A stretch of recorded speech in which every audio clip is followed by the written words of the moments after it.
This is DBTV. I am at En Primeur 2011, joined by Christophe Salin, the Managing Director of Domaines Barons de Rothschild. We're here this morning at Château Lafite tasting the 2011 vintage. So Christophe, how would you describe 2011 Lafite? It's a very classical vintage.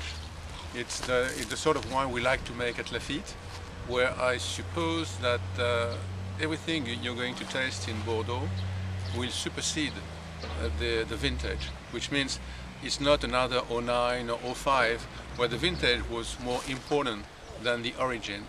I think with 2011 we're going back to what the Bordelais can do as the best, you know, like the vintage, I don't know, 86 or this sort of, or 2000, this sort of vintages. So classic, elegant and quite likable. Okay, fantastic. And as you mentioned, in 2011, it's been held as kind of less good as 09 and 10. Will your prices reflect this? Well, I mean, is it less good? I don't know. The perception certainly is not. We can feel that the perception of 11 is not the perception we had from the journalists or the buyers in 2010 and 2009. The market has changed as well. Yeah.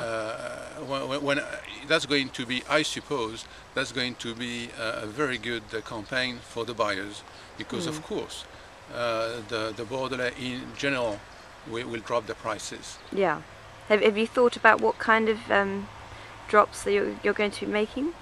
I have no idea. Percentages, like. I have no idea. You're not sure yet, but you can confirm that they will go down. I can tell you that. I mean, I'm myself a buyer. You know, I like to buy a lot of wines for my own cellars, and that's the year I'm going to buy. Okay, and you guys have been pushing Terroir de Lafite in a big way in the past few years. And what steps have you been taking to kind of improve quality there? Oh, now Terroir is well known, much more than before, and actually it's being really pushed by the market.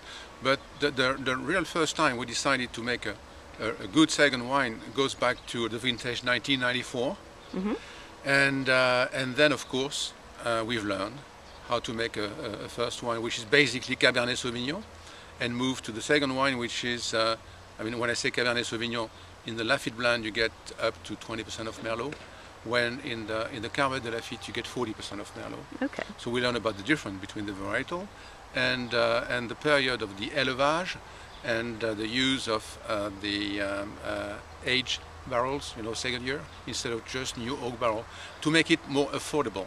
And I like this word in English, affordable, because it means, as far as the taste is concerned, you can drink Terroir earlier than Lafite, and you can afford it with your money. Sounds good to me. Because it should be cheaper. Yeah, of course. And you guys have started building a winery in China.